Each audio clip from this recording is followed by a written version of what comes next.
Mic off करूं? जी। नमस्कार दोस्तों, एआईबीसी टीवी में आपका स्वागत है। और आज जो चर्चा का विषय है छत्रपति शाहू जी महाराज और उनका जीवन संघर्ष। और इस विषय पर चर्चा करने के लिए हमारे बीच में उपस्थित हैं आदरणीय प्रकाश कुमार जी, जो सुप्रीम कोर्ट नई दिल्ली में अधिवक्ता हैं, और आदरणीय संतोष पटेल जी, जो जाने माने साहित्यकार हैं भोजपुरी के। और इसी कड़ी में जो है आज साहू जी महाराज और उनके जीवन दर्शन पर प्रकाश डालेंगे तीनों लोग मिल करके। सबसे बड़ी बात यह है कि साहू जी महाराज का जो संघर्ष है वो उस संघर्ष का परिणाम आज हम लोग हैं। यदि छत्रपति साहू जी महाराज अपना संघर्ष नहीं करते तो आज हम इस मुकाम पर नहीं होते। तो मैं निवेदन करना चाहता हूं आदरणीय संतोष जी से कि इस विषय पर विस्तार से चर्चा करने का कष्ट करें। आदरणीय संतोष जी। बहुत बहुत धन्यवाद, बहुत शुक्रिया जी डॉक्टर कश्यप जी और हमारे जी साथ बहुजन चेतना के और हमारे सारे विषयों के साथ खड़े रहने वाले आदरणीय प्रकाश कुमार जी, जो सुप्रीम कोर्ट में एडवोकेट हैं। और साथ में हमारे देहरादून से और एक मेरे मित्र हैं, वो दुर्भाग्य से जुड़ नहीं पाए हैं। फिर भी मैं आप सबको सबसे पहले नमो बुद्धाय, जय भीम। और साहू जी महाराज के साथ साथ मंडल आयोग को पूरी तरह से भारत में लागू करने का जो श्रेय है वो विश्वनाथ प्रताप सिंह जी को है। उनका भी आज जन्मदिन है और मैं चाहता हूं कि उनके भी जन्मदिन पर मैं अपना सत नमन प्रेषित करूं और सत नमन करता हूं, क्योंकि एक भारत के एक बहुत बड़े वर्ग के लिए उन्होंने भी आरक्षण का मार्ग प्रशस्त किया। और आज इसलिए भी साहू जी महाराज प्रासंगिक हो जाते हैं कि आज 25 तारीख है, तो आज बिल्कुल ही विश्वनाथ प्रताप सिंह जी का जन्मदिन है। और मंडल कमीशन का जो फंसा हुआ सारा मामला था, उन सब चीजों को लागू करने का श्रेय उनको जाता है। आप लोग को मेरी आवाज अगर जा रही है तो मैं अपनी बात को कंटिन्यू करूं? जी, प्लीज आप अपनी बात को कंटिन्यू करिए और प्रकाश जी जो अपना माइक म्यूट कर लें। जी। जी प्रकाश जी अपना तो माइक म्यूट आज करें। साहू जी महाराज इतने प्रासंगिक क्यों हो गए, ये जानना बहुत जरूरी है। और हमें तमाम इस देश के बहुजन को इस बात को की भी ताकीद होनी चाहिए कि साहू जी महाराज क्यों प्रासंगिक। कई लोगों को ये लगता होगा कि छत्रपति साहू जी महाराज महाराज थे, राजा महाराजा थे। मैं बात यहाँ से शुरू करना चाहता हूँ कि देश के आजादी के पहले 660 या 64 छोटी छोटी रियासतें थी, छोटी बड़ी रियासतें। आप मित्रों को जानकर हैरानी होगी कि इन सारे रियासतों में 3 ही मात्र रियासत थे।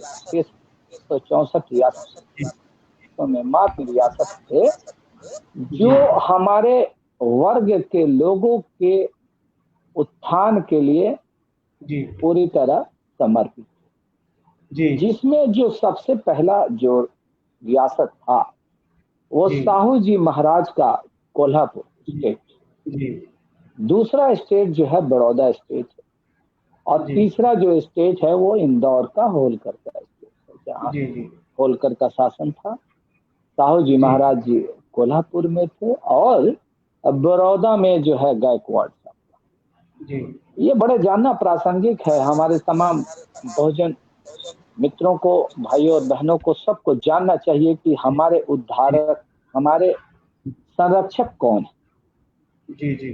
साहू जी महाराज का जो जन्म है 1874 में होता है और बहुत छोटी उम्र पाई थी इस महान संरक्षक ने, जो अपनी बड़ी छोटी उम्र में भी एक लंबे कार्यकाल में 28 वर्ष के कार्यकाल में इतना बड़ा काम कर दिया।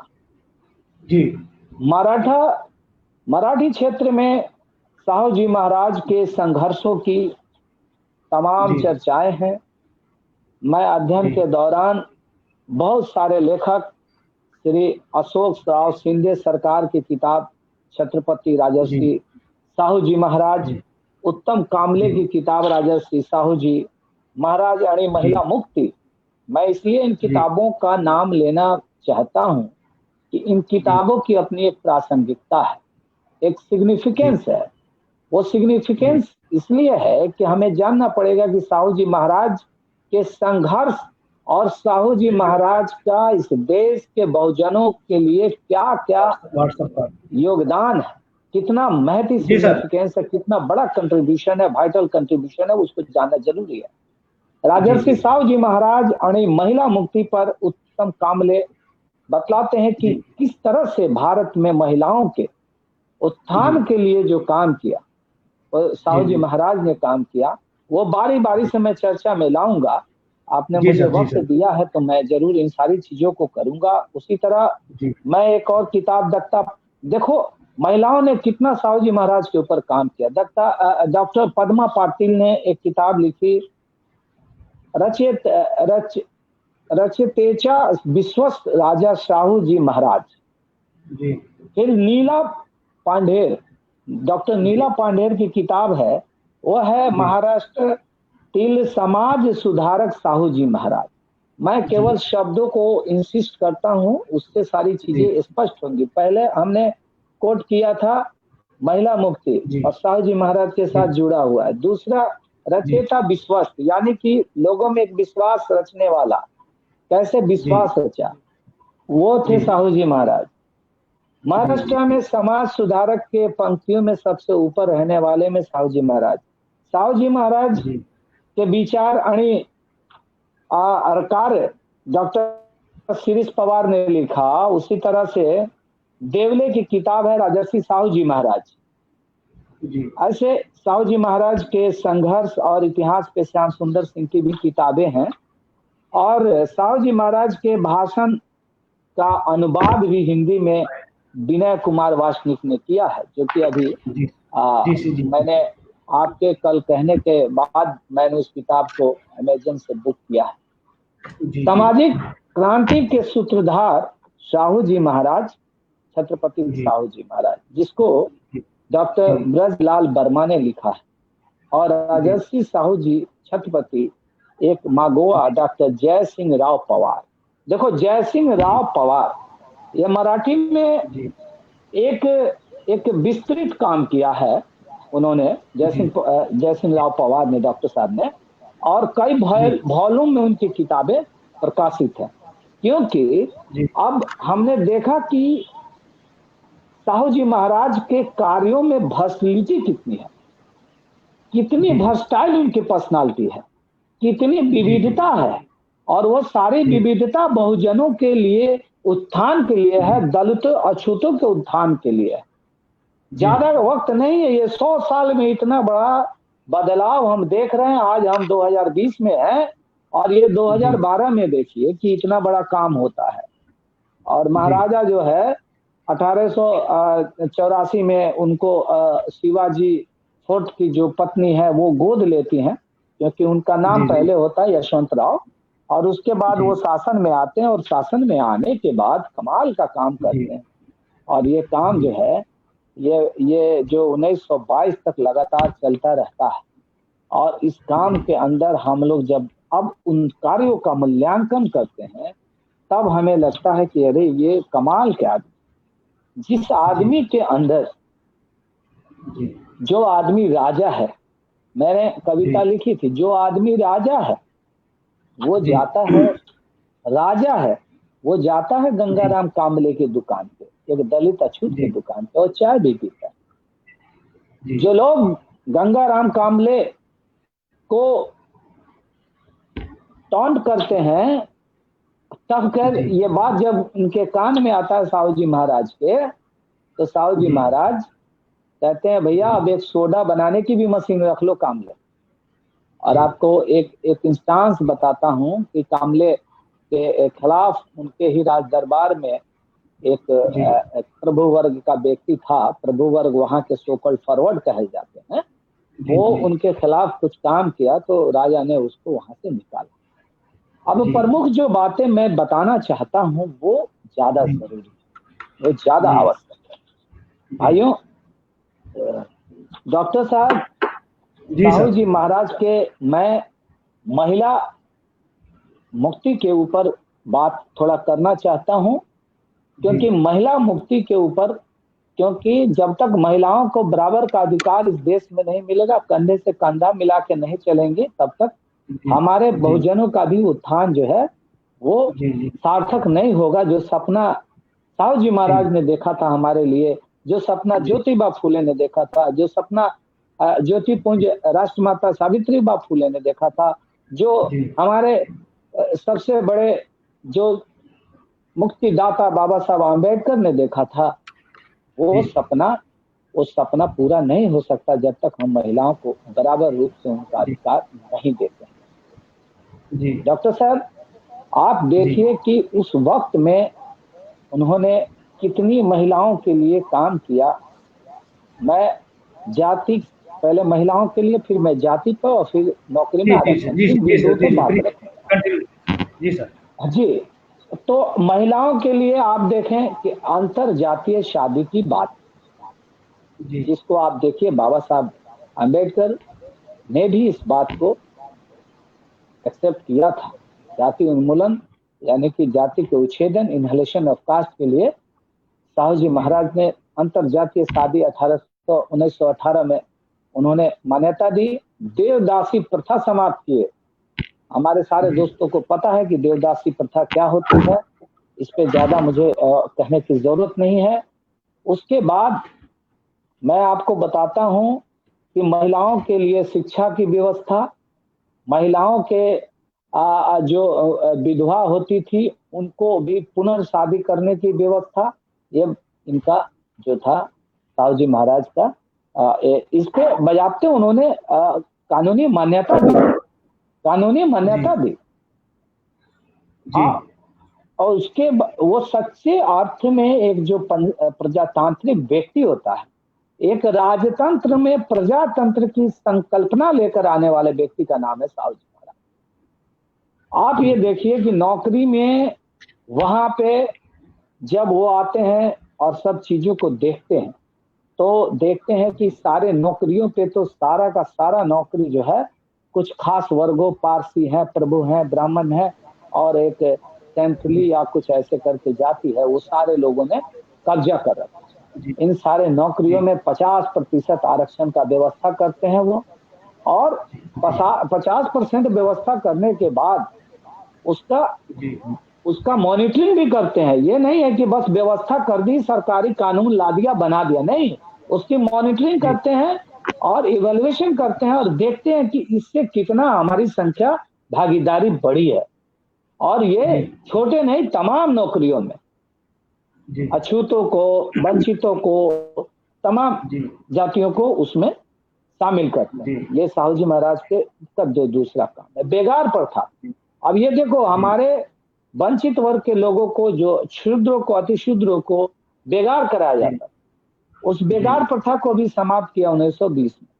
वही नहीं, साहू जी महाराज सत्य शोधक समाज, जिसे बाबा साहब जो ज्योतिबा फूले और सावित्रीबाई फूले के प्रयत्न से जो सत्य शोधक समाज बना, उस समाज की संकल्पना को अगर सच्चाई से लागू किया तो वो थे साहू जी महाराज। विद्यालय खोला, लड़कियों के लिए विद्यालय खोला, हॉस्टल बनाई, हॉस्टल में रहने की व्यवस्था की, हॉस्टल की संकल्पना देने वाले साहू जी महाराज। शायद डॉक्टर साहब मैं गलत नहीं हूं तो आप बताइए। नहीं, बिल्कुल एकदम बिल्कुल सही रास्ते में चल रहे हैं। और साहू जी महाराज ने टेक्निकल और मेडिकल कॉलेज भी खोले, सारे गरीब अछूतों के लिए, अंतिम लोगों तक के लिए उन्होंने स्कूल की व्यवस्था करी। तो ये आप देखो कि आरक्षण में क्या था, जब वो चेक करते हैं तो देखते हैं कि भाई 71 नौकरी में तो 60 ब्राह्मण ही है। ऐसे वो देख रहे हैं कि 500 नौकरी में 490 ब्राह्मण ही है, ठीक है। लेकिन जब वो लागू कर देते हैं, तो ये अनुपात जो रेशियो होता है, ये रेशियो बहुत कम हो जाता है। और आप सब लोग को पता है कि इसमें बताने की जरूरत नहीं है, हमारे लोग अब पढ़ने लिखने लगे हैं, हर चीज आजकल गूगल पे डेटा दिया हुआ है। तो आप ये देखिए, जब साहू जी महाराज ये सारे काम कर रहे थे, तो मुझे एक चीज अपने अध्ययन के दौरान मिला कि देखो, इस देश में दो तरह की क्रांतियां चल रही हैं। जब साहू जी महाराज ये बात लागू कर रहे थे शिक्षा का, आरक्षण का, नौकरी में अछूतों को, वंचितों को, शूद्र अतिशूद्रों को, जो वर्षों वर्षों से, सदियों से हाशिए पे रहे, मार्जिनलाइज क्लास रहे, उन सब को जब नौकरी में लाके समानता के धरातल पर खड़ा करते हैं, तो इस देश का एक मूर्ख, उसको मैं मूर्ख ही कहता हूं, जो महिलाओं और वंचितों की खिलाफत मुखालफत करता है और कहता है कि मैं तो बहुत बड़ा ज्ञानी हूं, तो वो तिलक और एक महात्मा गांधी के गुरु गोखले, अब गोखले को लोग गुरु कहते हैं, पता नहीं कैसे गुरु थे, जो नारी शिक्षा और वंचितों के अधिकार के खिलाफत मुखालफत करता हो, कैसे वो गुरु बना, और उसका असर होगा गांधी जी पे, मुझे नहीं पता है, उसका भी मूल्यांकन होना चाहिए। आप बताइए कि ये व्यक्ति जो समानता और आरक्षण और ये मानवता का जो खिलाफत करता हो, सामाजिक व्यवस्था में समता का जो खिलाफत करता हो, जो ब्राह्मण के एक अधिकार की बात करता हो, जो एक व्यक्ति की इतनी बड़ी शख्सियत को, जो भारत में शिवाजी महाराज छत्रपति के बाद दूसरा छत्रपति जो होता है वो साहू जी महाराज होते हैं। मैं वो साहू जी एक की बात नहीं कर रहा, सितारे वाले, मैं कोल्हापुर वाले साहू जी की बात करता हूँ। वो छत्रपति में उनका खून नहीं हो, लेकिन वो छत्रपति शिवाजी के बराबर थे, क्योंकि वही छत्रपति शिवाजी जो मुगलों के दाढ़ से जमीन छीन कर और एक महाराष्ट्र का निर्माण कर दिया, वो शिवाजी की तरह सामाजिक न्याय को, ब्राह्मणों को जो अभिजन है उनके मुंह से, उनके गिरेबान से खींच के, और तमाम वंचित और सारे हमारे जन जन के लोगों को, हमारे मार्जिनलाइज्ड क्लास को उन्होंने उस लायक बनाया, कैपेबल बनाया, इंपावर्ड किया, और हमें अपने अधिकार को जानने का सबसे बड़ा हथियार दिया, जिसको हथियार बनाया ड्राफ्टिंग कमेटी के चेयरमैन जब आदरणीय डॉक्टर अंबेडकर बनते हैं, तो वो तमाम जो संविधान 2009 में जिस तरह से लिखी गई थी, साहू जी महाराज ने लिखवाई, वो उन्होंने अपने ड्राफ्टिंग कमेटी में उसका एक रिफ्लेक्शन दिया। इसको हमें मानना चाहिए और समझना चाहिए। बंधुओं, मैं एक बात और बताना चाहता हूँ। साहू जी महाराज को जब पता चला, वो देखो विट का और ज्ञान का कितना इज्जत करते थे, कि बाबा साहब के पैसे, आर्थिक तंगी के कारण बाबा साहब लौट आए हैं अपनी शिक्षा को छोड़ के बीच मझधार में, तो साहू जी महाराज उनके चौल तक जाते और उनसे बातें करते, और बात करने के बाद उनकी पढ़ाई को पूरा करने में मदद करते। और वही नहीं, जब अखबार निकालने की बात होती है मूक नायक जैसा, तो उनको आर्थिक मदद देके वो मूक नायक को, ये जब मूक नायक की अभी 100वीं वर्ष मनाया जा रहा है, तो हमारे दोस्तों को साहू जी महाराज को भी याद करना चाहिए। कई लोग मूक नायक पे बड़े बड़े प्रोग्राम कराने का ये बीड़ा उठाया है, कई लोगों ने कराया। मुझे बड़ी इस बात की भी थोड़ी हैरानी हुई कि जब उस मंच पे जब इतना बड़ा प्रोग्राम हो रहा है मूक नायक का, तो वहां साहू जी महाराज की प्रासंगिकता पे भी उतनी ही शिद्दत से बात होनी चाहिए। अब हम बहुजन लोग आपस में अगर टूटते हैं, बहुजन लोग अगर आपस में एक दूसरे को वर्ग के हिसाब से बढ़ते हैं, तो हमारे ये भारत, मेरे एक दोस्त हैं सामाजिक चिंतक सुमंत भाटी, वो एक बड़ी अच्छी बात है, वो कहते हैं दुनिया में बहुसंख्यक जो है अल्पसंख्यक का शोषण करता है, लेकिन इस देश में, भारत में उल्टा होता है। भारत में मुट्ठी भर लोग, यानी कि जो खुद अल्पसंख्यक है, जो खुद अल्पजन है, वो बहुजन का शोषण, और ये बहुजन का शोषण करने का हथियार ये उनकी धर्मशास्त्र है। बहुजन के शोषण करने का हथियार उनको कई माध्यम से, कई रास्ते बनाए गए हैं जो शोषण करने के, लेकिन बहुजन फिर भी नहीं समझ पाता, बहुजन फिर भी नहीं समझ पा रहा है। और अभी तो और भी ज्यादा विकट स्थिति है कि बहुजन के अंदर में भी कई फाड़ कर दिए गए हैं, ओबीसी, एसटी, एससी, तो कुछ ये आदिवासी लोग हैं, तो ये शेड्यूल कास्ट के लोग हैं, तो शेड्यूल ट्राइब्स के लोग हैं, तो ओबीसी के लोग हैं, तो एमबीसी के लोग हैं, तो महादलित हैं।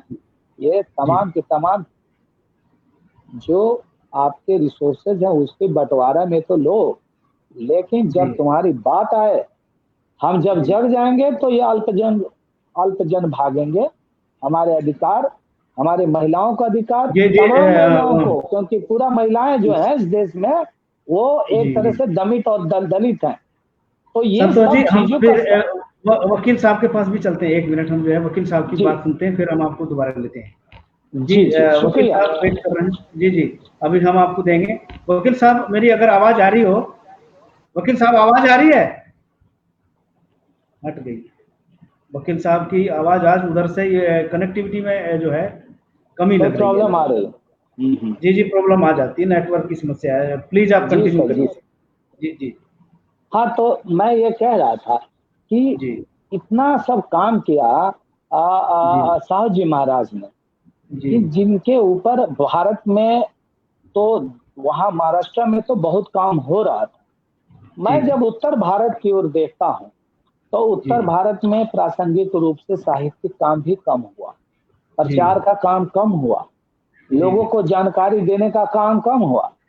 एक व्यक्ति दिखाई दे रहा है मुझे, जैसे राजनीतिक रूप से मान्यवर काशीराम अपने आइकन के रूप में खड़ा करते हैं। और ये भी सच है कि जब बहुजन समाज पार्टी की सरकार आई तो साहू जी महाराज को शिक्षा क्षेत्र पे एक सिंबॉलिक जो हमारा सम्मान देना होता है बहुजन का, वो दिया भी गया। मुझे जहाँ तक याद है किंग जॉर्ज मेडिकल कॉलेज का नाम भी शायद बदल के साहू जी महाराज मेडिकल कॉलेज किया गया लखनऊ में। उनकी मूर्तियां भी लगी, लोगों को उनके बारे में बताना। ये हमारे बहुजन चिंतकों की का योगदान है, उनकी एक सोच है, जिससे लोग जाने कि हमारे जो राजा आए वो राजा रजवाड़े वाले अयासी नहीं करते थे। हमारे साहू जी महाराज वो राजा रजवाड़े वाले नहीं थे जो घोड़ा पे चल के जा रहे हैं, शिकार खेल रहे हैं और ये हवाई बात कर रहे हैं। नहीं, हमारे जो साहू जी महाराज आते हैं वो महिलाओं को अधिकार देते हैं, वंचितों को शिक्षित बनाते हैं, शिक्षा में क्रांति करते हैं, सामाजिक कुव्यवस्था, छुआछूत, भेदभाव, जाति पाति सबको समाप्त करने के लिए उस पर कुठाराघात करते हैं। और जब वो जहां तक समान अवसर देने की बात होती है, लोग कहते हैं ना समान अवसर, तो समान अवसर, इक्वल अपॉर्चुनिटी की जो बात अगर किसी राजा महाराजा के रूप में, एक सामाजिक अगुआ के रूप में करते हैं तो साहू जी महाराज हैं, जिसको हम लोग देखते हैं और जिनको हमें समझना चाहिए। जी वकील साहब से एक बार जानते हैं। वकील साहब आवाज आ रही हो तो फिर साहू जी महाराज का जो जीवन दर्शन है, जिसपे संतोष जी काफी देर से अपना प्रकाश डाल रहे हैं, उन्होंने महिलाओं को अधिकार दिलवाए, वंचितों को अधिकार दिलवाए, उन्होंने राजे रजवाड़ों की तरह से अपना जीवन नहीं जिया, लेकिन एक तरह से सामाजिक रूप से जो है जो दबे कुचले लोग थे उनकी पीड़ा को समझा। उन्होंने समझा कि जो है जो शासन, उनका जो शासक वर्ग है, शासन है, और उन शासन में जो है ब्राह्मणों का वर्चस्व है, उन्होंने इस बात को बखूबी गौर किया, अधिकार भी दिलवाया। तो इस कड़ी में जो है मैं आपसे भी उनके विचारों के बारे में जानना चाहता हूँ। आदरणीय वकील साहब प्रकाश जी। हेलो, आवाज आ रही है ना? अच्छा। जी बिल्कुल एकदम जी। चूंकि जब से संतोष जी लाइव हुए उसके 2-4 मिनट के बाद से आवाज बिल्कुल नहीं आ रही थी, तो मैं बिल्कुल नहीं सुन पाया हूँ क्या चर्चा चली है। तो चलिए मैं अपनी बात रख देता हूँ। दोबारा जब मैं लाइव अभी हुआ लॉग इन करके, तो अंतिम में 2-3 पंक्तियां मैं संतोष जी को सुन पाया। उन्होंने वो कहा कि जो हमारे जो पूर्वज हैं वो उस तरह के राजा नहीं थे जो घोड़े पे शिकार खेलने जा रहे हैं और तमाम चीज। उन्होंने महिलाओं के लिए और दूसरे अलग अलग क्षेत्रों में काम किया है। बिल्कुल सही बात है। हम सभी को एक चीज समझना पड़ेगा कि वंचितों के लिए, गरीबों के लिए, मजबूरों के लिए, बहुजनों के लिए या मूल निवासियों के लिए आरक्षण की जो प्रथम सोच है वो हमारे साहू जी महाराज ने स्थापित किया था।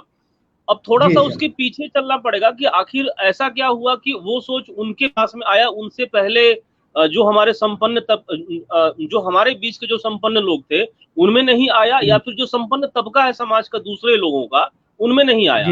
साहू जी महाराज जब 10 साल के थे तो उनको गोद ले लिया गया था एक दूसरे रियासत में, और वहां पर प्रशासनिक मामलों की जो ट्रेनिंग थी उनकी एक अंग्रेज के द्वारा हुई थी। वो अंग्रेज जो थे वो आईसीएस ऑफिसर थे, उनका नाम था सर स्टुअर्ट फ्रेजर। तो वो अंग्रेज थे और उन्होंने प्रशासनिक मामलों की ट्रेनिंग इनको दी, और इनको थोड़ी सी दिक्कत का सामना करना पड़ा अपना राज लेने में भी। उसके बाद जो एक बहुत फेमस जो घटना है जिसको हम लोग जानते हैं वेदोकता विवाद के रूप में, कि उस समय के ब्राह्मण के मुखिया ने कहा कि चूंकि तुम गैर ब्राह्मण हो तो मैं तुम्हारा संस्कार तिलक लगाकर और दूसरा जो भी प्रोसीजर मैं नहीं करूंगा।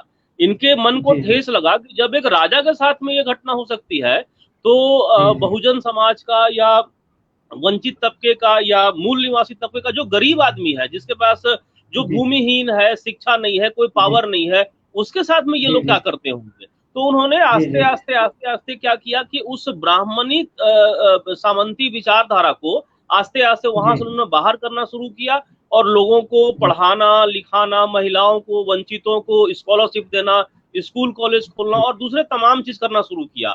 दूसरी जो बहुत बड़ी जो चीज थी उनके साथ में, जो मुझे बहुत आकृष्ट करता है, कि मेरे हिसाब से बहुजनों के संपन्न लोगों में से ये पहले व्यक्ति थे जो फूले की विचारधारा से बहुत ज्यादा प्रभावित थे। अगर इनका आप पूरा दर्शन को देखें, इनके पूरे क्रांतिकारी सोच को देखें, तो ये ज्योतिबा फूले के बहुत बड़े फॉलोवर थे, उनके ये बहुत बड़े प्रशंसक थे। उनके शिक्षा को, उनकी क्रांति को, उनके चीजों को साहू जी महाराज ने बहुत अक्षरशः अपने नीतियों में शामिल किया, अपने कार्यों में शामिल किया है। उसके बाद हम लोग इनके द्वारा अगर कामों पे चर्चा करें डॉक्टर साहब, तो कई घंटे कम पड़ेंगे। अगर हम लोग मेन बात करें तो हजारों हजार स्कूल खुलवाना, महिलाओं के लिए स्कूल खुलवाना, उनको रोजगार में आगे बढ़ाना, और हमारे जितने भी बहुजन वर्ग के जो भी क्रांतिकारी लोग रहे हैं, जो भी वैचारिक लोग रहे, उनको ना बहुत छोटे में समेट दिया गया है कि अच्छा इन्होंने दलितों के लिए काम किया है, इन्होंने पिछड़ों के लिए काम किया है। साहू जी महाराज के कार्यों पर हम जब सभी चर्चा करते हैं, जब उसको एनालाइज करते हैं, जब उसको देखते हैं, पढ़ते हैं, तो हम पाते हैं कि उन्होंने सिर्फ दलितों के लिए, मतलब हिंदू धर्म के दलितों के लिए या पिछड़ों के लिए काम नहीं किया है। उन्होंने बहुत से जो ऐसे भी काम किए हैं जो जैनियों के लिए हुआ है, बहुत से ऐसे भी काम किए हैं जो मुसलमान तबके के लिए हुआ है, बहुत से ऐसे सुधारवादी कार्यक्रम किए हैं जो क्रिश्चियनों के लिए हुआ है। तो हम सभी को उनके बारे में पूरी उनका जो पूरा जो योगदान है, उनका जो पूरा जो राज सत्ता रहा, उन्होंने एक राजा के तरह सत्ता को भोगने के बजाय अपनी ताकत, अपने संसाधन, अपने संपदा को उन्होंने समाज में खर्च करने का निर्णय लिया। उस तबके के लिए खर्च करने का निर्णय लिया जो तबका सदियों से वंचित था, सदियों से शोषित था। उनसे पहले कोई भी संपन्न व्यक्ति नहीं हुआ था या हुए थे, चाहे वो हमारे बहुजन समाज से हो या दूसरे 15% से हो, जिन्होंने इस तरह से समाज के गरीबों के लिए, मजबूरों के लिए, बहुजनों के लिए, मूल निवासियों के लिए सोचा है। इस बात को हम लोगों को हाईलाइट करने की जरूरत है और सभी को बताने की जरूरत है। ये मेरे जानकारी में, मैं अगर सही हूं, ये मेरे जानकारी में भारत के प्रथम शासक थे आजादी के पहले के 10 ईयर में, जिन्होंने शिक्षा को अपने यहाँ न सिर्फ अनिवार्य किया छोटे बच्चों के लिए, बल्कि मुफ्त भी कर दिया। इन्होंने कहा कि शिक्षा अनिवार्य भी होनी चाहिए और मुफ्त भी होनी चाहिए। अच्छा, गरीब का बच्चा कैसे पढ़ने आएगा, उसके लिए उसके पिता को कमाई का जरिया दिया। तो पहले एक पिता को इन्होंने कमाने का जरिया दिया, फिर कहा कि तुम अपने बेटे को, तुम अपनी लड़की को तुम स्कूल में पढ़ने भेजो, हमारे द्वारा स्थापित स्कूल है। जो वंचित तबका है वो कहाँ पे कमाएगा, उसके लिए उन्होंने एक मिल की स्थापना की थी। मैं आपको उस मिल का नाम बताना चाहूंगा, मैंने अभी कहीं पे नोट किया था। वो स्पिनिंग मिल जो होता है जिसमें कपड़ा बुनता है, तो उन्होंने अपने नाम पर उस मिल की स्थापना की थी। और उनका जो सोच था वो यही था कि अगर हम जब तक रोजी रोजगार की बात नहीं करेंगे, हम सिर्फ हम इनको जो ऐसे बोलेंगे कि आप पढ़ लीजिए लिख लीजिए तो बात नहीं बनने वाला है। तो उन्होंने प्रॉपर एक कपड़े की मिल की स्थापना की, उसमें वंचितों को, भूखों को, गरीबों को काम दिया और उनके बच्चों को पढ़ने के लिए उन्होंने स्कूल, छात्रावास और बड़े पैमाने पे कॉलेज की स्थापना की। इसके बाद में अगर हम उनके दूसरे कार्यों की ओर चलते हैं तो उनके राज में जितने भी तालाब थे, जितने भी नदी थे, उनपे जो है समाज के वंचितों को उन्होंने जगह दिया कि आप यहाँ पे आइए, खेती कीजिए, और जो भी दूसरे आजीविका के साधन होते हैं आप उसका व्यवस्था बनाइए और अपने आप को संपन्न कीजिए। उनके कार्यों से खुश होकर के, उनके सुधारवादी कार्यों से प्रभावित होकर के उस समय के शासक जो कि अंग्रेज हुआ करते थे, उनको बहुत सारा सम्मान दिया था, जिसमें से जो सबसे ज्यादा आकर्षक सम्मान मुझे लगता है वो है LLD की मानक डिग्री, डॉक्टरेट इन लॉ की मानक डिग्री, जो कि बाबा साहब के पास भी था। और मेरे ख्याल से आजादी से पहले कुछ गिने चुने लोग थे हमारे देश से जिनके पास में LLD की डिग्री थी। आज भी LLD बहुत रेयर है, वकीलों में LLM बहुत कम मिलते हैं, LLD ना के बराबर मिलते हैं। अब सोचने की बात है कि एक आदमी इतना ज्यादा प्रतिभाशाली थे, इतना ज्यादा योग्य थे, उनकी समाज सेवा की भावना से, उनकी गरीबों के प्रति, मजबूरों के प्रति, दलितों के प्रति, बैकवर्ड के प्रति जो सुधारवादी कार्यक्रम था, तड़प था, उसको देखते हुए अंग्रेजी शासन इतना ज्यादा प्रभावित हुई कि आपको LLD की डिग्री देती है और आपको विशेषाधिकार देती है कि आप अपने स्तर पर कोई भी आदेश अगर लेते हैं, कोई भी आदेश, कोई भी निर्णय आप अगर लेते हैं सुधारवादी कार्यक्रम में, तो उसमें अंग्रेजी सरकार की भी सहमति रहेगी। आप अपने आप को अकेला महसूस मत कीजिएगा। ये बहुत बड़ी बात है, ये बहुत बड़ा मैसेज देता है। और डॉक्टर साहब, एक दूसरा हम लोगों को ये समझने की बहुत आवश्यकता है कि अंग्रेजी शासन का जो नेगेटिव था वो इस देश के संपन्न तबके पर अलग था और गरीब तबके पे अलग था। चाहे वो साइमन कमीशन को वापस करवाया गया हो या दूसरा जो भी अलग अलग जो चीज रहा हो, आज हालांकि वो विषय नहीं है, लेकिन चूंकि साहू जी महाराज को एक प्लेटफॉर्म देने में और बहुत ज्यादा मजबूत करने में उनका अपना शिक्षा दीक्षा और अंग्रेजी शासन का भी बड़ा अच्छा सहयोग रहा है।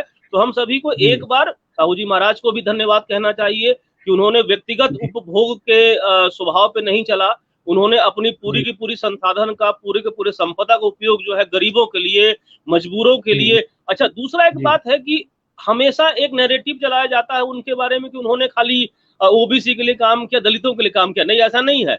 जब उन्होंने स्कूल खोला तो उसपे तो कोई भी गरीब पढ़ सकता था, उसपे क्या सवर्ण, क्या OBC, क्या दलित। वो इतने अच्छे सुधारवादी आदमी थे कि उनके द्वारा खोले गए छात्रावास में तो कोई भी गरीब पढ़ सकता है। उन्होंने ये कहा कि मेरे राज्य में कोई भी अशिक्षित न रहे, कोई भी अनपढ़ न रहे। ये उनका जो ये व्यापक दृष्टिकोण था।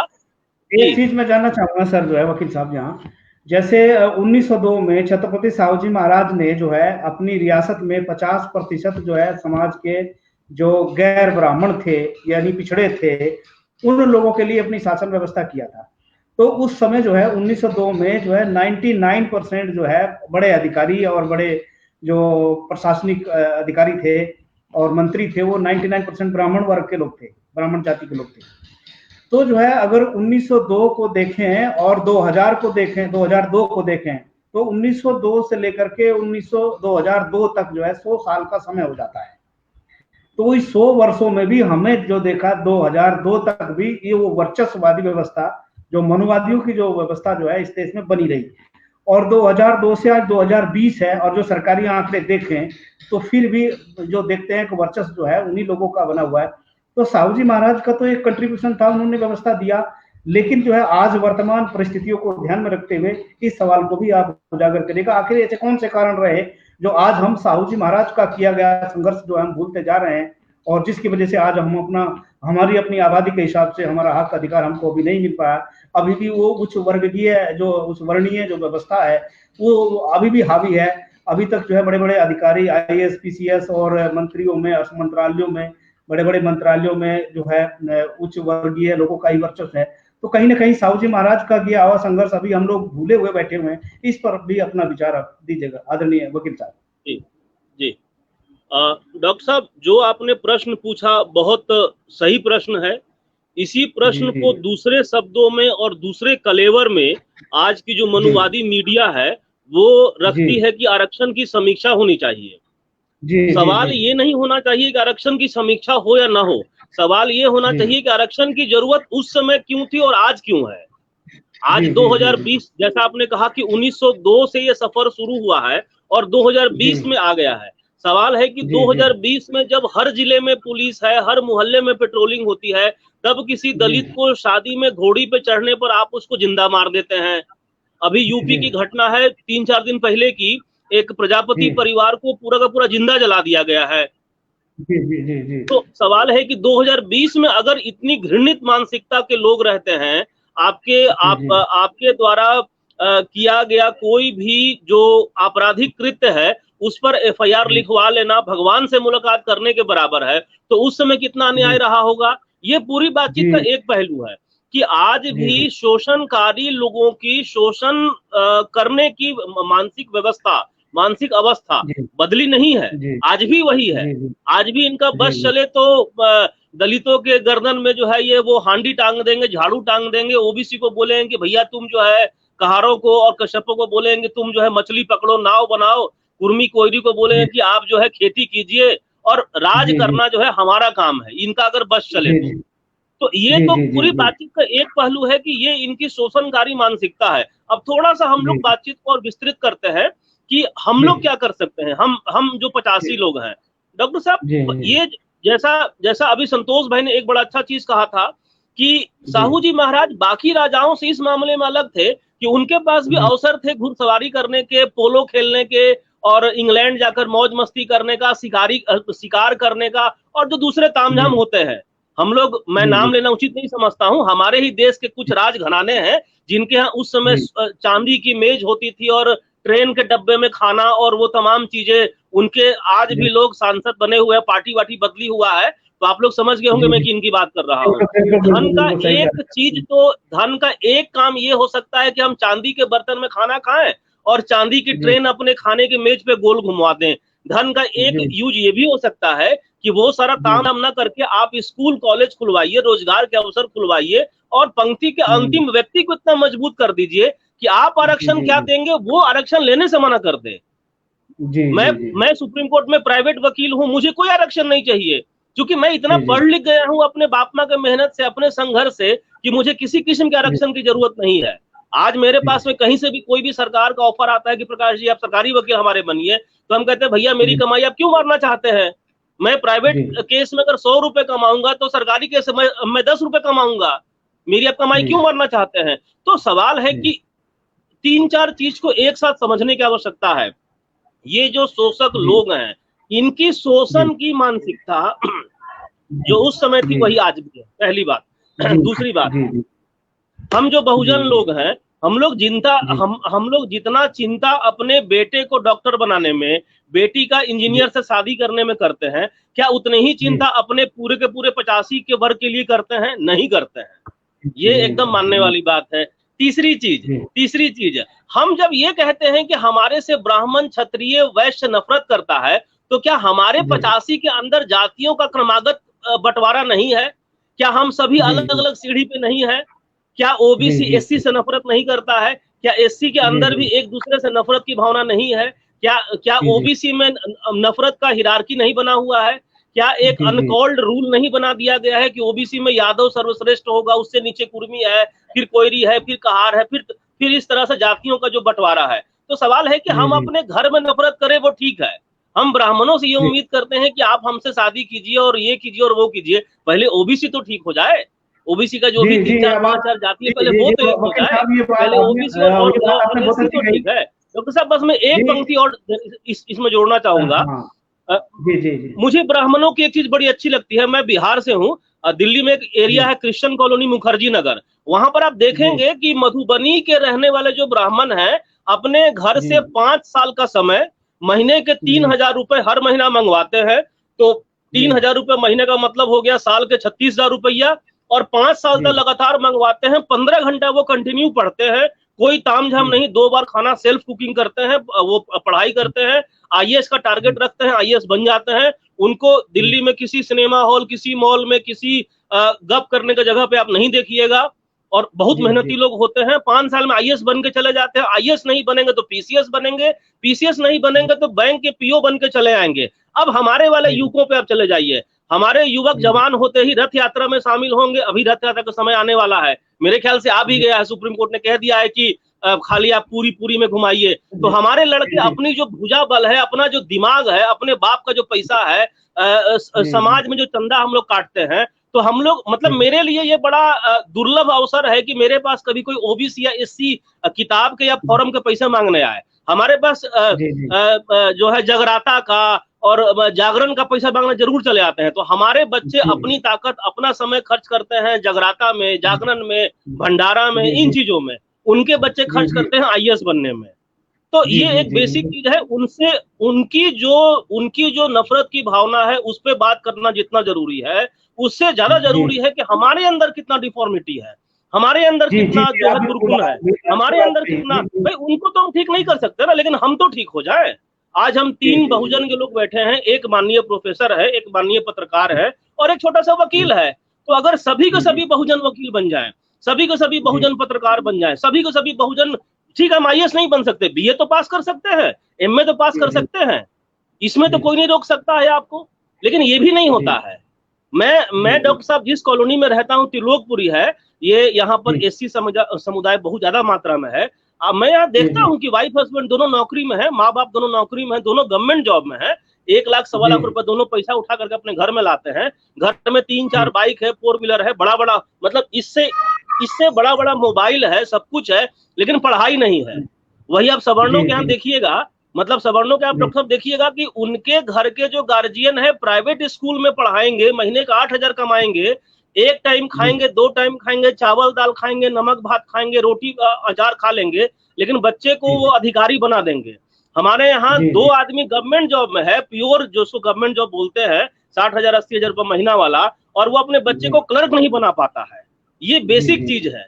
वो आपके ऊपर जो अन्याय कर रहा है वो तो कर ही रहा है, हम भी कितना जागरूक हैं ये भी समझना पड़ेगा। ये जागरूकता का ये सवाल इसी वजह से रखा गया कि छत्रपति साहू जी महाराज ने जो संघर्ष किया था, क्या उस संघर्ष को हम आगे बढ़ाने में कामयाब रहे या वहीं के वहीं रुके हुए हैं? आपने बहुत अच्छी बात की। जो हमारा युवक है, जी जो हमारा युवक है वो जो है क्या है कि जो है कि कभी भंडारे में, कभी कावड़ उठाने में, और कभी जो है यज्ञ यात्रा, तीर्थ यात्रा और दुनिया भर के जो पाखंडों में जो घुसा हुआ है। और वही उनका जो बालक है, उनका ग्रेजुएट है, उनका लड़का है, वो बड़ी मतलब जो है आईएएस पीसीएस की तैयारी करने में लगा हुआ है। तो इस पर तो जो है कम से कम हमारा अपना भी फर्ज बनता है। तो मैं इसी बात को आगे बढ़ाते हुए मैं आदरणीय संतोष जी के पास चलना चाहता हूँ। संतोष जी, वकील साहब ने बहुत तर्कसंगत बात कही। तो जो मैं सवाल ये किया था कि जो 2002 और 2020 और उसी तरह से 1902 से लेकर के 2002 तक जो है 100 वर्ष का समय बीत गया, और उसी तरह से 2002 से लेकर के आज 2020 है। तो जो वर्चस्व था धन में, धरती में, रोजी में, रोजगार में, जो जिस तरह से मनुवादियों का वर्चस्व था, वो आज भी वर्चस्व बरकरार दिख रहा है। और जो हमें भारतीय संविधान के द्वारा मिला, फिर वो जाता हुआ दिखाई दे रहा है। इस बातों पर विचार करने के लिए मैं वकील साहब के सवाल को लेकर आपके पास आना चाहता हूँ। संतोष जी। हाँ, धन्यवाद। वकील साहब ने बहुत तथ्य के साथ बहुत प्रैग्मेटिक बातें रखी, जिसके ऊपर बहुत गंभीरता से सोचना चाहिए और विचार करना चाहिए। मैं तकरीबन 23 साल से गवर्नमेंट ऑफिस में हूँ और पुलिस वाले में करीब 15 साल से पावर सेक्टर में जी, और अभी भी मैं हूँ यहीं पे। मैं 2 एक बातें बताना चाहता हूँ जो कि हम लोग से लोगों की।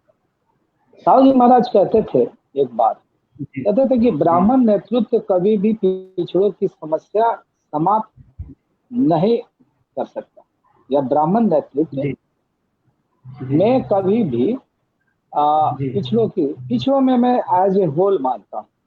हायरार्की पे भी आऊंगा, सारे मुद्दे पे। बिल्कुल उनकी जो प्रकाशक की जितनी बातें हैं और जितनी चिंताएं हैं वो बिल्कुल वाजिब है, जिससे हमें टकराना पड़ेगा।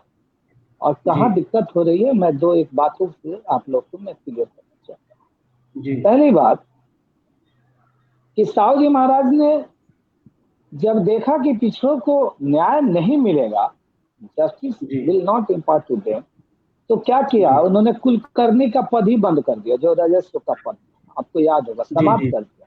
जी जी जी, कुलकर्णी 26 का पद जुलाई होता था। 2002 को जब आरक्षण लागू हुआ सबसे जी पहले, तो जी उसके बाद उनको ये भी रियलाइज हुआ, ये रियलाइज कब होता है, 2008 में, जब वो एक जी शिक्षा समिति बनाते हैं और वो कहते जी हैं जी नहीं भाई, ये तो जो हम शिक्षा दे रहे हैं और उसका जी जो लाभ पहुंचना चाहिए वो सब लोगों जी को मिलना चाहिए। तो उसके उस दौरान वो ये चीज उनको कई सारे जी पद खत्म करना पड़ते। जी अब जो मेरा जो कहना है वो ये है कि देखिए, केवल हमारे लड़के कांवड़ ही नहीं धोए, कांवड़ का ठेकेदारी जी हमारे पास नहीं है, जागरण से लेके हनुमान जी आराधना और शिव चर्चा सबका ठेकेदारी हमारे पास है। और जी आप ये बात याद कर लीजिए, क्रांति जब होगी तो साथ में प्रतिक्रांति भी चलेगी। जब जी हम जी बुद्ध जी आराधना शुरू किए तो हनुमान आराधना जी बिहार में, सर बिहार के हैं, हम भी बिहार के हैं, हम भी जी जी चंपारण के हैं बिहार के, और हमारे जी प्रकाश सर भी बिहार के हैं। तो जी जब बुद्ध आराधना शुरू हुआ तो हनुमान आराधना शुरू हो गया। जब जी हमने अम्बेडकर चर्चा शुरू की तो लोगों ने शिव चर्चा शुरू किया। तो जी प्रतिक्रांति कैसे चल रही है ये देखो। मैं जी एक स्कूल में कुछ दिनों के लिए पोस्टेड रहा, तो जी हमारे लोग जो थे, मैं अलग करके नहीं देखता हूँ, तो एक जी महिला का कागज भेजना था प्रमोशन के लिए, तो उनका वो एससी में थी तो उनका प्रमोशन हो गया। प्रमोशन जी हुआ तो एक लड्डू गोपाल एक कृष्ण जी का मूर्ति लेकर आए, जी वो गई वृंदावन, प्रसाद जी लेके आए, और वो आजकल इस्कॉन ज्वाइन कर लिए। इसमें गर्दन में वो तुलसी जी का जी माला पहन के हरे रामा हरे कृष्णा नाच डांस करती है बेचारी। जी जी उनके हस्बैंड भी डॉक्टर हैं, और जैसे वो जी पीजीटी टीचर बनती हैं और उनके हस्बैंड डॉक्टर बनते हैं तो द्वारका में आके रहते हैं, और लोगों में वो सेग्रीगेट ना हो जाए, इसलिए जी उन्होंने क्या किया कि बिल्कुल उनके ही ड्रामे में, क्योंकि ये जो एस्कॉन है ये खाते पीते जी अघाए लोगों के जी की व्यवस्था है, ठीक है ना। और ये प्रतिक्रांति का एक जड़ भी है भारत, कि जी कैसे आरक्षण को या जो वंचित वर्ग के लोगों के अंदर जागरण है उसको संकुचित कर दिया जाए। तो जी मैं देखा कि वो मैडम को जाके बता रही हैं मोहतरमा कि मैडम, जी संतोष जी को मत बताइएगा कि मैं आपको लड्डू गोपाल की तस्वीर दे रही हूँ, ठीक है। जी जी संतोष जी को मत बताइएगा कि मैं आपको लड्डू गोपाल की तस्वीर दे रही हूँ। आप सोचिए। जी और वो छुपाने लगी। मैं गया तो पूछा कि ये क्या था, तो नहीं रहने दो, बाद में बताएंगे। वो चली गई, उसका नाम था कुछ सुधा करके था। तो मैं पूछा मैम क्या है, जी तो बोली जानते हैं, वो भी, जबकि मैम भी एसटी हैं, और वो जी वो कह रही है, बुद्धिस्ट भी है, वो कह रही है देखो इस सुधा को, है बाबा साहब के सारे जी संकल्पना को खत्म कर। वैसे जी इनके बीच में रहने के लिए हर तरह का पर्व त्योहार करते रहेंगे। आपको, हमें जी अपनों ने लूटा था, जी हमें अपनों ने लूटा था, गैरों में क्या दम था। हमारे लोग अभी भी जी पिछलग्गू बने रहते हैं। जी जी 10 जी औरतें हैं, 10 औरतें उनका देखा देखी, ये करवा चौथ, वो फलाना चौथ, ये ढीमका चौथ, ये साड़ी, ये ब्लाउज। अरे थोड़े खाते पीते वेल ऑफ हो गए। अभी जो प्रकाश सर कह रहे थे, जी आप थोड़ा सा वेल ऑफ हो गए, आप अपने जी मिशन से हट गए। अपने जी सोशल जो रीपे का व्यू होता है कि हमको समाज को रीपे करना है, मुझे भी आरक्षण जी नहीं चाहिए, मुझे कोई आरक्षण की जी जरूरत नहीं है, आई एम बेटर कैपेबल। लेकिन जी जो हमारे भाई मेरे साथ पीछे हैं जो बराबर आएंगे, उनको तो आरक्षण जी चाहिए। जी उनके लिए मैं अपना तन मन धन अपनी जान तक दे सकता हूँ। अंतिम जी जी अंतिम सांस तक उनके हितों के लिए मैं लगा रहूंगा। लेकिन जी जी हमारे लोग, एक तो जी हमारे अंदर हायरार्की रोक दी गई। उस कोल्हापुर से ज्यादा दूर नागपुर नहीं है। आप जब जी साहू जी महाराज ये लागू कर रहे थे तो भी तिलक ने मना किया। आपको याद होगा कि तिलक ने कहा जी ये कुनबी, ये तेली तमोली और ये फलाने जाएंगे क्या पार्लियामेंट में। ये ज्यादा दिन की जी बात जी नहीं है, जी, ये ये बात नहीं। 1914 की बात है। और जी जी, उसी एक वो बात मंच उन्होंने पे, कही।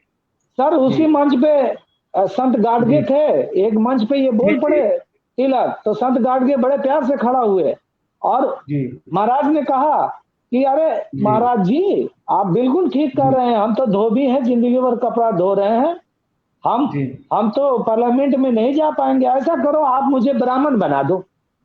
तो इनको फिटेस्ट उपाय भी करना पड़ता है, इनको जूते भी सही तरीके से मारोगे तभी समझ में आएगा।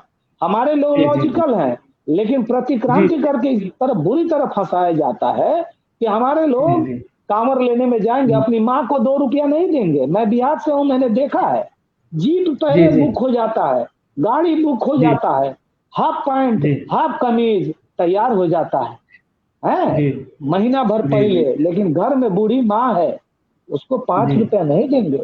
वो दूसरे के घर जाती है पियाना लेने के लिए, तरकारी लेने के लिए, बीड़ी पीने के लिए, चाहे छोटे से खर्च के लिए। या मैं अपनी समाज के लोगों की बात कर रहा हूँ, आप दुनिया की छोड़ दीजिए, मैं किसी और की बात नहीं कर रहा हूँ। अभी हो जाए बिहार में, अभी आपको बताऊं, जब ये क्रांति शुरू हुई, बाबा साहब की क्रांति मूल निवासी आंदोलन को मेरे फादर डील कर रहे हैं वहां बेतिया में और पूरे चंपारण में। आपको पता है वहां पे अब गांव के अंदर जहां बाबा साहब का हम लोग भगवान बुद्ध की प्रतिमा लगा रहे हैं, वहां पे हमारे लोग को बरगलाने के लिए शुरू हो जाता है क्या, ये बनारस के, ये मथुरा के बाबा आए हैं और यहाँ यज्ञ होगा, फलाना कोटि यज्ञ, और हमारे औरतों के सर पर रख दिया घड़ा और सब मटका ढो रही है। ये गुलामी कितना दिन तक चलेगा? तो सवाल ये उठता है कि उनके घरों में नौकरी हो गई, उनके घरों में हर तरह की व्यवस्थाएं हो गई, और आप हमारे लोग क्यों ये 100 साल में खत्म हुआ? हमारे लोग वेल ऑफ होते गए, अपनी जो उनके रीपे की व्यवस्था थी, अपने को खुद सेग्रीगेट किया, पता है, अपने लोगों से। क्यों? ताकि वो उनसे सेग्रीगेट नहीं हो।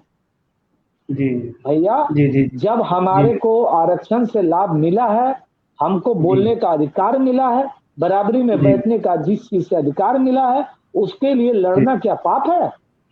फिर इसलिए वो सक्सेसफुल हो जाते हैं, एक फर्जी ओबीसी तैयार कर देते हैं, एक फर्जी दलित तैयार कर देते हैं, एक फर्जी एक और ओबीसी तैयार कर देते हैं, कोई प्रधानमंत्री, कोई राष्ट्रपति बन जाता है, उपराष्ट्रपति बन जाता है, और उनकी गुलामी को ढोते रहता है। अंत वही होती है ना कि ब्राह्मण के लीडरशिप में पिछड़ों को कभी भी जस्टिस नहीं मिलेगा।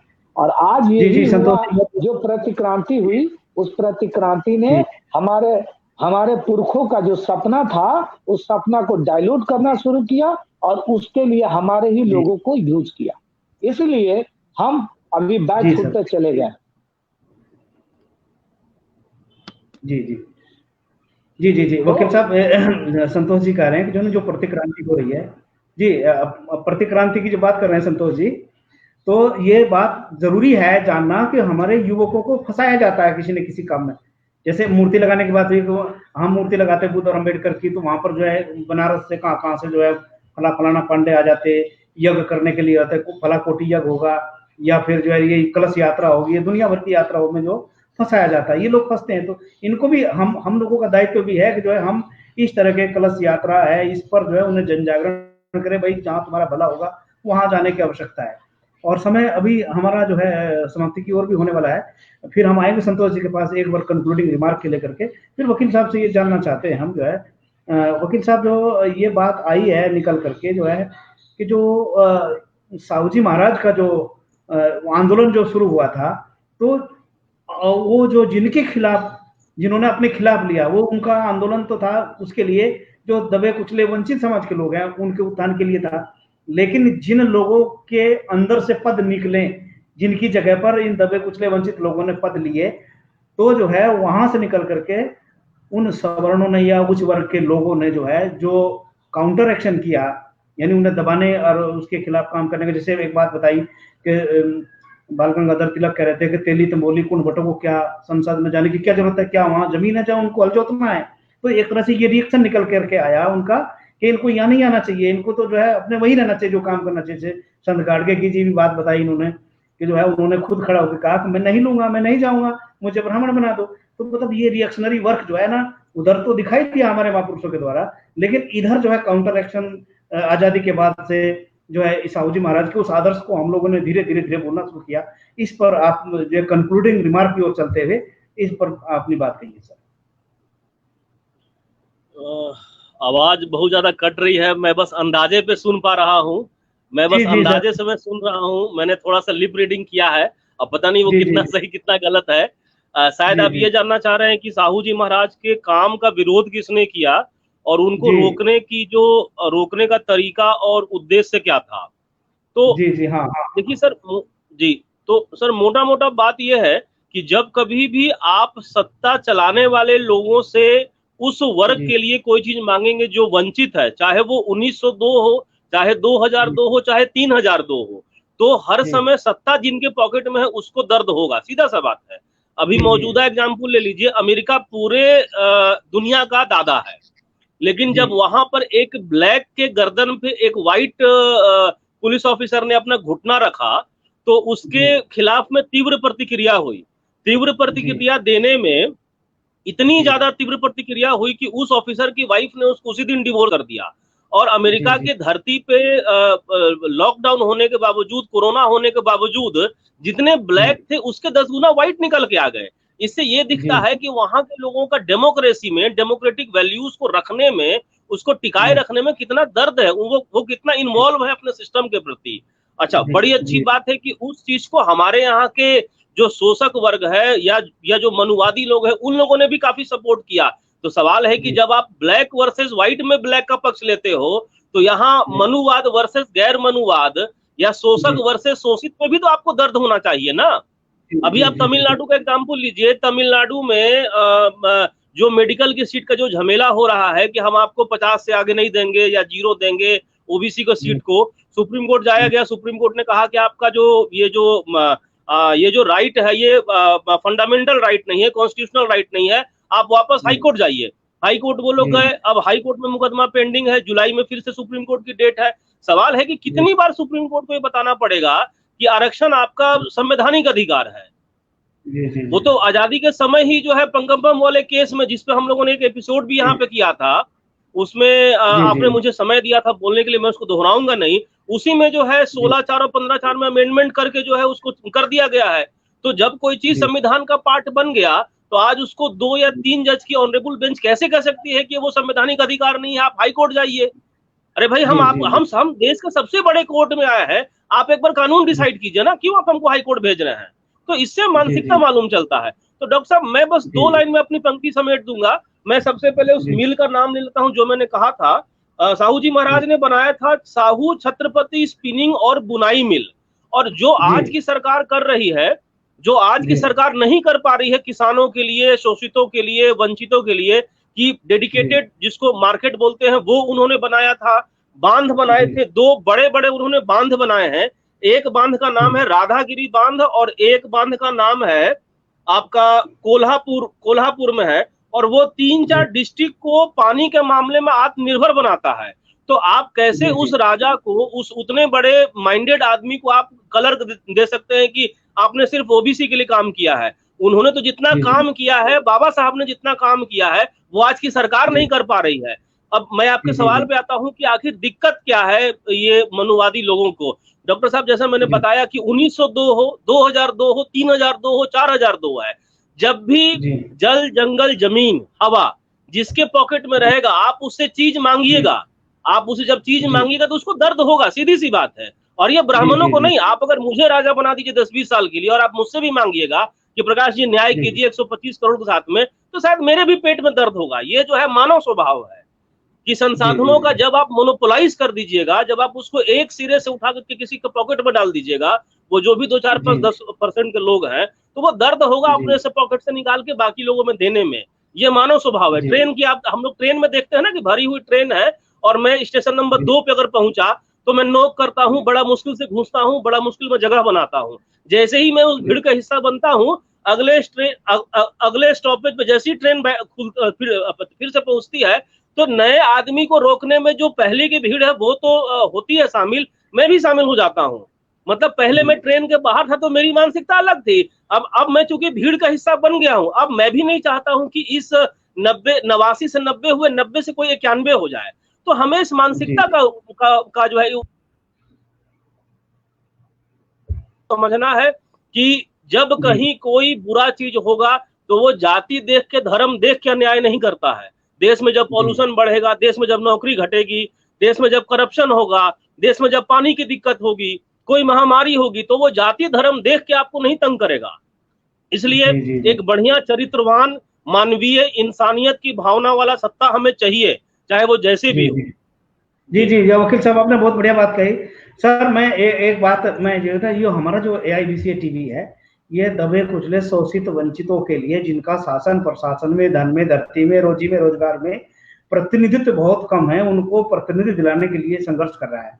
और साहू जी महाराज ने भी दबे कुचले वंचित शोषित लोगों को उनकी आबादी के हिसाब से, मतलब उनको जो है एक हिस्सा देने के लिए उन्होंने 1902 में अपना प्रतिनिधित्व देने का काम किया था। और उसकी जयंती की पूर्व संध्या पर आज हम यहाँ पर इकट्ठा हुए हैं उनके जीवन दर्शन पर चर्चा करने के लिए, उनका संघर्ष पर चर्चा करने के लिए।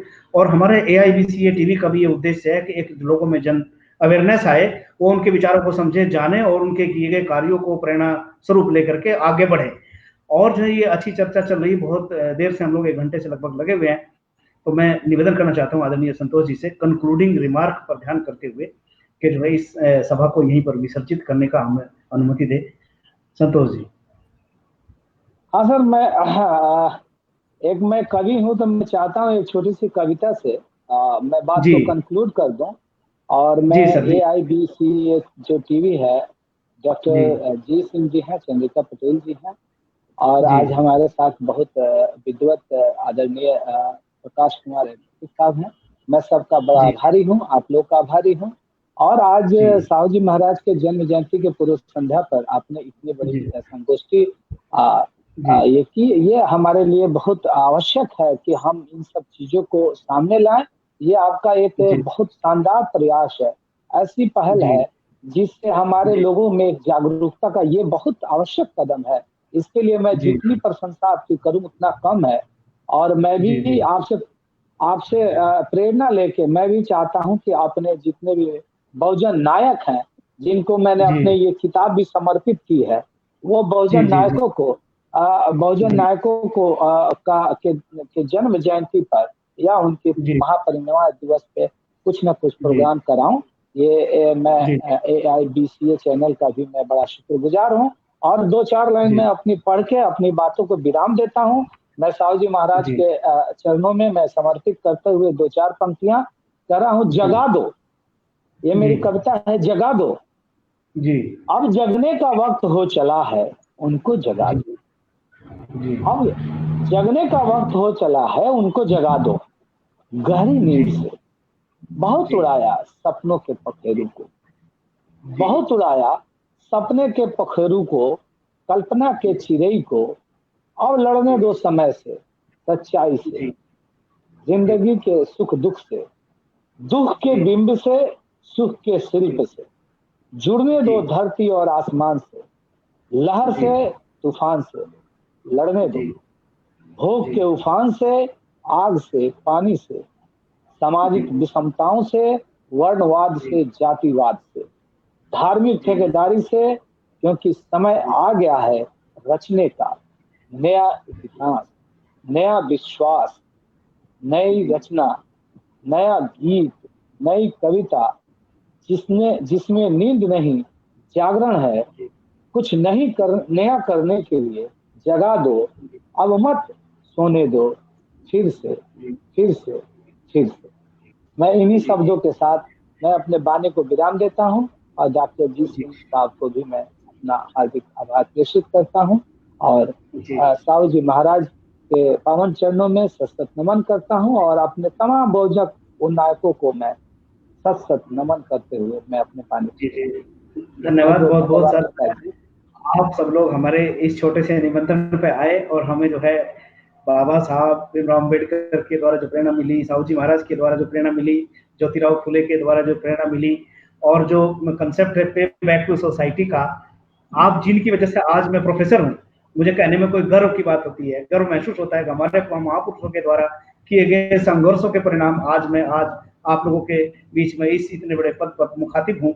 और क्योंकि शिक्षा का ऐसा माहौल होता है, शिक्षक का ऐसा पद होता है जो बहुत कुछ आगे ले जा सकता है। तो जो भी देन है ये आदरणीय बाबा साहब भीमराव अम्बेडकर, ज्योतिराव फुले, साहू जी महाराज, पेरियार साहब और तमाम हमारे गुरुओं, संतों और महापुरुषों की प्रेरणा के फलस्वरूप जो हमको राइट्स मिले, हमारे समाज में खड़ा होने का अवसर मिला, उनकी वजह से आज हम हैं। तो मैं उनका शुक्रगुजार करता हूँ। साहू जी महाराज की जयंती की पूर्व संध्या पर, और आप सभी का बहुत बहुत धन्यवाद देता हूँ। आप बहुत कम समय में हमारे बीच में आए। और साथियों, मैं अपने दर्शकों से भी निवेदन करना चाहता हूँ, इस कार्यक्रम को लाइक करिए, शेयर करिए और जन जन तक पहुंचाइए, ताकि हमें अपने हक अधिकार को लेने के लिए ऊर्जा मिलती रहे और महापुरुषों का जीवन दर्शन आप लोग पढ़ते रहे। इन्हीं शब्दों के साथ सभी को जय भीम, जय भारत, धन्यवाद।